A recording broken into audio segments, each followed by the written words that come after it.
এবার সামিট ও নাবিল গ্রুপের অন্তত ১৫০ কোটি টাকার ব্যাংক হিসাব জব্দ করেছে দুর্নীতি দমন কমিশন দুদক।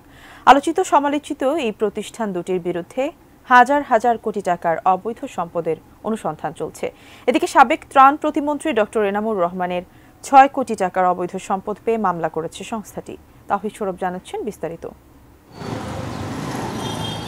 দুর্নীতি দমন কমিশনে অভিযোগ রয়েছে, ছাত্র জনতার অভ্যুত্থানে ক্ষমতাচ্যুত আওয়ামী লীগ সরকারের ঘনিষ্ঠ ছিল ১১টি ব্যবসায়িক প্রতিষ্ঠান, যারা ব্যাংক লুট করেছে, বিদেশে পাচার করেছে হাজার হাজার কোটি টাকা। এমন ১১ প্রতিষ্ঠানের অবৈধ সম্পদের খোঁজে বেশ জোরেশোরে অনুসন্ধান শুরু করেছে দুদক।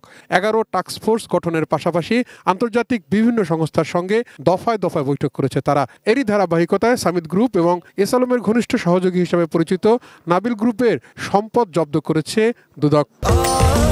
স্বাস্থ্যকর অল টাইম ফ্যামিলি কেক, সব সময় অল টাইম হেলদি লাইফ। দুদকের আবেদনের প্রেক্ষিতে নাবিল গ্রুপের ৭৩টি ব্যাংক হিসাবে ৯৮ কোটি টাকা ও সামিট গ্রুপের ১৯১টি ব্যাংক হিসাবে ৪১ কোটি টাকা অবরুদ্ধ করার নির্দেশ পাওয়া গেছে আদালত থেকে। যদি কোনো সম্পদ দেশের বাইরে থেকে থাকে তাহলে সেই সংক্রান্তে আমাদের অনুসন্ধান টিমের পক্ষ থেকে মিউচুয়াল লিগ্যাল অ্যাসিস্ট্যান্স রিকোয়েস্ট পাঠানো হবে। এদিকে প্রায় ৬ কোটি টাকার অবৈধ সম্পদ থাকার অভিযোগে সাবেক দুর্যোগ ও ত্রাণ প্রতিমন্ত্রী ডাক্তার এনামুর রহমানের বিরুদ্ধে মামলা করেছে সংস্থাটি। ৬,৫০,০০,০০০ টাকারও বেশি মূল্যের সম্পদ অর্জন এবং ৫টি ব্যাংক হিসাবে ১২,৬৯,০০,০০০ টাকারও বেশি অস্বাভাবিক সন্দেহজনক লেনদেনের মাধ্যমে মানি লন্ডারিং সংক্রান্ত অপরাধ সংগঠনের অপরাধ প্রমাণিত হয়।